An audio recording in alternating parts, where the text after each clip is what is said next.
All right, what's going on, guys? It's Luke here. This is what we're going to be looking at this week coming up of July. What is this? 20th to the 24th, 2026. I'm going to show you guys what I have marked out on my higher time frame charts. Just some potential areas and scenarios I'm watching, and then we're going to go through the news day by day, and I'll tell you guys how I'm approaching every single day. Before we get into it, guys, code LukeX, funded next, alpha, top one. Go pick up a funded next wrap and let me know what you guys think of those accounts. Really 50% off, 1 day pass. No consistency, like those are my favorite accounts out right now, so let me know what you guys think of those, or if you're trading them right now. So let's start from the higher time frame down. We'll work our way down. Obviously this past week we ended up tapping into this monthly gap. Now we obviously do have this other monthly gap here, but we are finally starting to break out of that higher time frame range that we've just been chopping around in for the last while, and this is the main reason why price action is bad. If you guys remember how good price action was mostly on this leg up here in April, was really good. I had like a really good month in April. Same with May. Still been doing good in June and July, but it's been a lot less setups, a lot smaller wins, like a lot of one-to-ones, de-risking, stuff like that. Because you got to know when price action looks like this, you're not going to get something good. So hopefully we do break out of this soon. We are finally starting to get some movement down, but it could just be we could easily just break back in the range. But anyway, starting on the higher time frame on the monthly, we did tap into this monthly gap. We do have this other monthly gap down here at 27,829. Okay, going down to the weekly, we did get a strong bearish close on the weekly. We ended up sweeping out higher time frame sell side, again tapping into that monthly gap. So I do have basically marked out on my weekly chart. I have previous week's low, which is at 28,408, previous week's high at 30,062, and then I have this weekly high at 30,094. So again, strong weekly bearish close. We are still in a higher time frame bullish gap. However, we did sweep out sell side.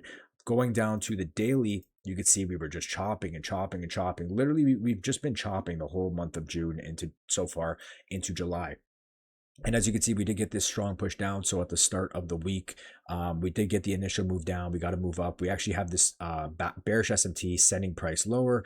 And then obviously end of the week, we just dumped like crazy overnight in Asia and ended up tapping into that monthly gap. So you can see that the daily is in most recent leg here bearish, but overall we are still kind of chopped in this range. So in terms of draws and liquidity, what I have marked out on my higher time frames, for sell side, I have previous week's low. I have just this daily low, which is resting right above that monthly gap.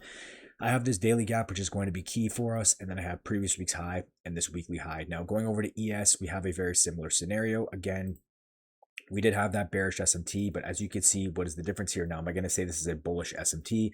No, I'm looking right now at this as NQ is leading bearish. So going over to the monthly, starting on this, you can see that ES has not even taken out previous month's low. It has not tapped into any of the monthly gaps. We could see on the weekly, we did get a strong bearish close. Going over here, yeah, okay, so we have previous week's low marked out, previous week's high. That's pretty much our only main buy side draw that we're looking at over here.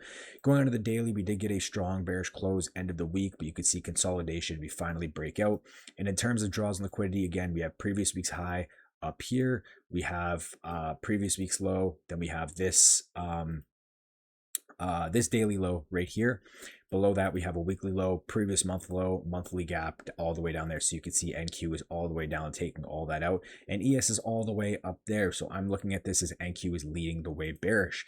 Now, how am I viewing this coming into the week? Now, two scenarios here, okay? If we get, well, the main thing I want to do obviously is be watching this daily gap as a condition. Now, obviously, we know how important conditions are. This is how we form our trade ideas, and we need to set conditions because it gives us rules for the trading day. So if price wants to come up, this is my main condition, this daily gap. If we come up and respect this daily gap, what am I looking for? I am looking to see if price wants to reject off it. If it rejects off it, I potentially want to see a continuation down towards previous week's low. If we continue to displace past previous week's low, then I want to see price continue into that monthly gap down there, and then we kind of reassess from there. But in the short term, this is what I'd be looking at for a potential bearish scenario. We come up, we trade into our daily condition, we get nice rejection, boom, we trade towards previous week's low.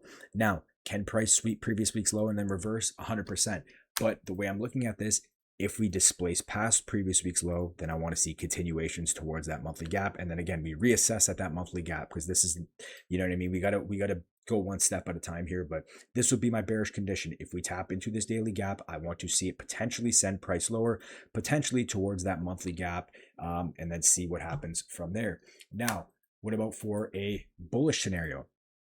Same thing. We come up, we flip this daily gap. If we show strong displacement through this gap, what do I expect? I expect price to potentially run through this these relative equal highs, previous week's high, this weekly high. And if we continue to displace past that, then we probably want to continue higher, potentially towards all-time highs, or at least just back up to these highs. I don't want to get like too far ahead and say that, but this is my main condition, this daily gap. We come in and we respect it. We look for potential shorts towards previous week's low. If we displace past previous week's low, we're probably going to be seeking that monthly gap. If we come up and flip this daily gap, I'm looking for potentially longs to take out this low resistance right here. Now, what happens if at the start of the week, we just start displacing lower, we don't get that retrace? Well, this is where kind of we have to adapt, right? So if market wants to just open up and start dumping, we got to see how it reacts to previous week's low. Now, why previous week's low? Because it's our first sell side draw. If we just immediately come down and start displacing past previous week's low, then I want to see us trade into that monthly gap. And then that monthly gap could either be an area that sends us higher, or we just continue to rip through it. But that's going to be the situation when we get to that.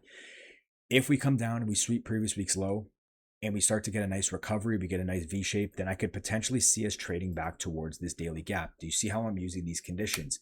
My main idea and condition here is this daily gap. If we come into it, we respect it, we look for shorts, we flip it, we look for longs. That's my main idea. But if the week wants to open up and wants to immediately start trading lower, then we really got to pay attention to how price wants to react off this monthly gap down here. Or if we want to sweep lower and then look for a rebalance back to the upside. Now, what way am I leaning this week? I'm leaning a bit more bearish towards this monthly gap. That's my main objective. I would like to see get taken out. Am I 100% certain we're going to? No, because we're already in a monthly gap. So we could easily just respect this and go higher. We could just see this as an accumulation. I think we get a deeper manipulation because you can view this as a higher time frame AMD accumulation. I think we manipulate a little bit lower and then maybe we continue back.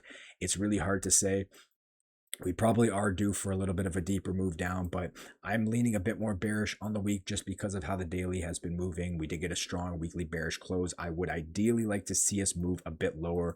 We did get this, obviously, this crazy push up from March. So I would like to see this move get retraced a little bit lower, but only time will tell on that. But again, this is my main condition, this daily gap. I'm really paying attention to how we react off previous week's low.